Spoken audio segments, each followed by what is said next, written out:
Hey guys, it's Steve's special Friday video. So, how you doing? I'm way tired. I'm actually recording this on Thursday. Last night I was in Slovenia and I did a live national radio program, which was really cool. Even played my little Native American flute. It was fun. It was really good. But it was at midnight it started, and I was not sure what was going on, but I was tossing and turning all night long, man. I'm fried today, so we'll see if that creates a strange, different special video. See what comes out. So, what I feel and see when, with myself personally, and with a number of the people that I'm aware of around me, not just in the physical proximity, but all around, different parts of the world, lots of different people. The things are, it's still hard. It's still hard energy. This is hard to do this stuff, and it's like some of the other different kinds of people say, like the astrologers and even people that aren't tapped into all of the metaphysical stuff. People's stuff is really coming up a lot, all over the place. And it's hard. And it's easy to get emotional, it's easy to get insecure, and it's easy to have a lot of self-doubt right now.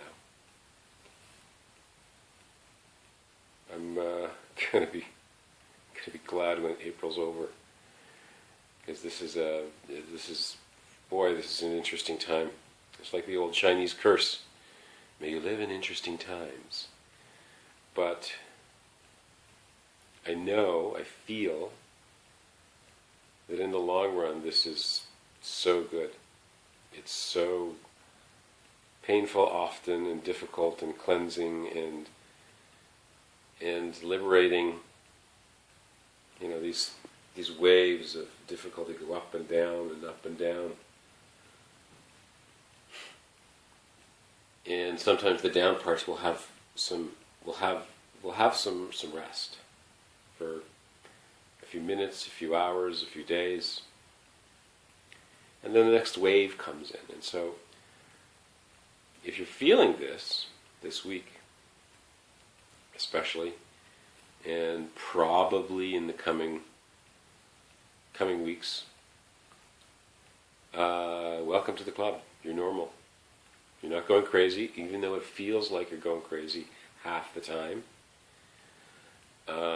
Maybe it's not as much of a purely internal thing. Maybe it's manifesting in the outer world. Maybe you've got circumstances that are around you in the world that you're facing that you didn't plan to face. And all these different factors are coming together in a really frustrating, challenging way. So it can be an experience of an external thing, not just an internal kind of chaos, and not just an internal kind of pressure on the weak points that we think we have. I don't know, maybe those weak points is the key, is the doorway to the kingdom of heaven. You know, sometimes we feel like we have to lose everything to gain everything. And maybe it happens that way, and maybe it doesn't happen that way, and maybe it's what we decide it feels like, so that when we come through the other side, it was a worthy journey. That getting to this point was important because of the difficulties that we experience going through. And we do. We do. And maybe afterwards we don't feel like it was such a big deal after all. So sometimes, in my case anyways, what I've experienced as the biggest breakthroughs often have come with me experiencing the greatest difficulties and the greatest pressure and the greatest sadness. So maybe that's what some of us are going through. So why are we saying this? Where do we need to go with this? So why don't we do a little bit of extra energy work, hopefully some shifts in consciousness. Let's give everybody some higher perspectives of everything that's going on. We're going to energetically ask that you be given the bigger picture. And that you know, so you can know that there's somehow a light at the end of the tunnel. So that you can understand what might be possible for you as you go through whatever you're going through. And that as you come out, whenever the as you exit this particular tunnel you're in, out into the light again, that you'll realize that it was worth it. And so that you can continue to deal with whatever you need to deal with in whatever the correct ways are for you individually. So let's give everybody that first. So if that's okay, say yes. Great.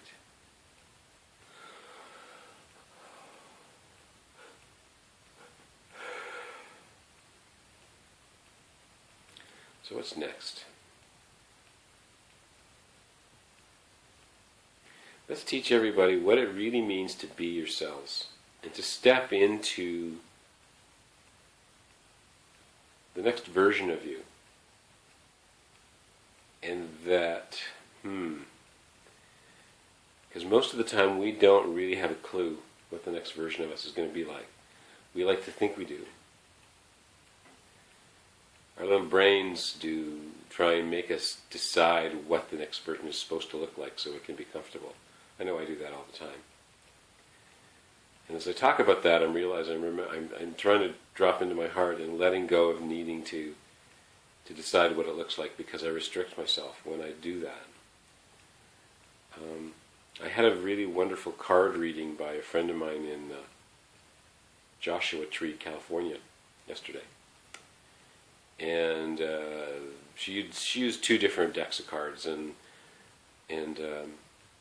in my case, what I needed to realize through the communication through the cards is that the old way was that of trying to be clever, trying to be smart enough, trying to have good strategy, and doing so, to survive. And this energy was represented by the wolf.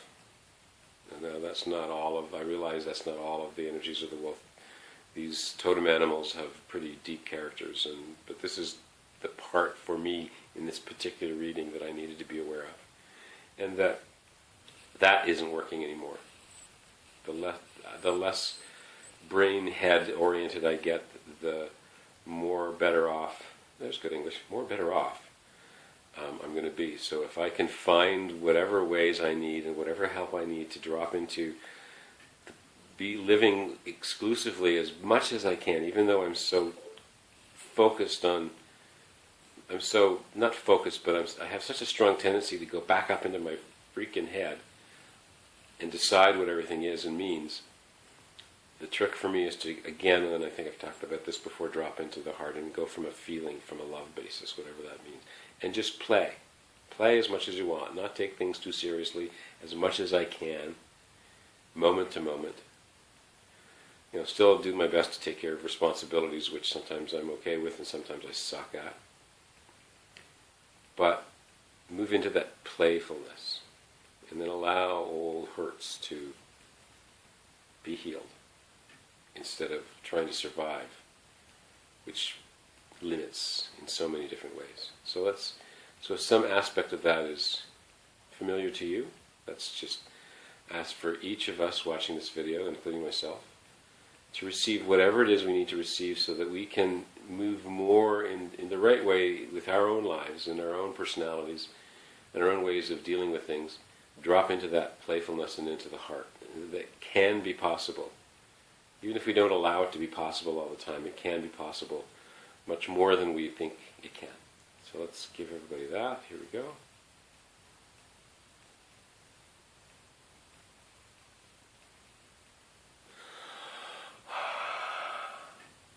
And even if we're able to more often shift into that heart-based, love-based playfulness, and it only lasts a few minutes, that's okay. That's better than it not happening at all, and it gives us a context and an experience that is possible again, and more and more and more. So let's teach us all how to do that, especially during this very kind of what seems to be a difficult, energetic time. I mean, there's freaking sunspots all over the place. There's volcanic activity. There's earthquakes. There's political stuff, like I said in one of the other videos. And all of these things are happening on a big scale, and they're happening on the small scale in our personal lives. It seems that's what it seems to be to me. So let's teach us how to have that playfulness and whatever it is I just said. So here we go.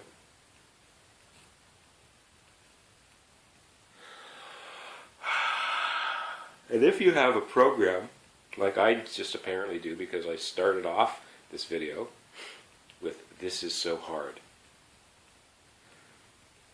Well, it's going to be difficult for us perhaps to allow ourselves to fall into the heart-based playfulness if we have that as a fundamental program. This is so hard. So those of you that know the theta healing and the muscle testing, you can test yourself. This is so hard. This is so hard to do, or whatever the words are that come to you. And I bet you many of you will have that as a yes. And if you have that as a yes, let's change that. And teach you how to allow the processes to happen without you having that as your program, creating it being more hard than it needs to be. So if that's okay, say yes. There we go.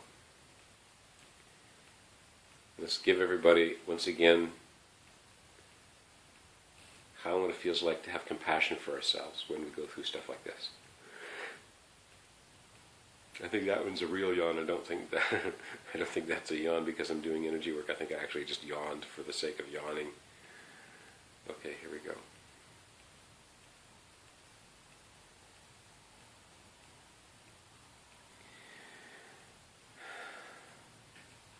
And one other small, short note. A couple of days ago or yesterday, whenever I made a short video on healing, feeling unloved by the Father. I'm getting a lot of good feedback on that. And someone mentioned that, particularly for single mothers or single parents, but even just parents, doesn't have to be single, when you have the experience of not feeling loved by either parent, by the father or by the mother, that can set up patterns of behavior in themselves where they often enough believe or experience themselves as having made serious mistakes with their children, and not giving them love like they didn't get love. And they take the blame and they take the guilt on being the source of all of their children's problems. And I can't even imagine. I'm not a parent at the moment. And that must be really hard. It must be very painful. So for all of you that may have that as part of your experience, let's just ask for whatever the forgiveness is, and for whatever the higher purpose is for stuff, whether you understand it or not. Let's teach all of you how to forgive yourselves, all of us, how to forgive ourselves, and how and what it feels like to let go of the guilt for these kinds of mistakes we think we've made. And again, one of the main reasons for that is so that you can be the change you want to offer people you think you've hurt. Because if you've done it because your parents did it, sometimes the pattern can be the children will do it to their children. And if you can be the one that forgives yourself and lets go of the guilt somehow, whether it's through theta healing or eternal pi formula or meditation or just giving, letting it go, you will be the change that will give your children the chance, more of a chance, to do the same thing. But if you beat the crap out of yourself for what you think you did to them, they're going to possibly take that on themselves. So do this for them. Find the way to forgive yourself for them. If you don't want to do it for yourself, that's fine. You're just going to make your life harder than it is. But if you can do it for them, then do it for them. What a gift. What a gift. Let's give everybody that right now. Here we go. Okay, cool. All right, folks. Have a wonderful, wonderful week. I'll see you next week. Bye.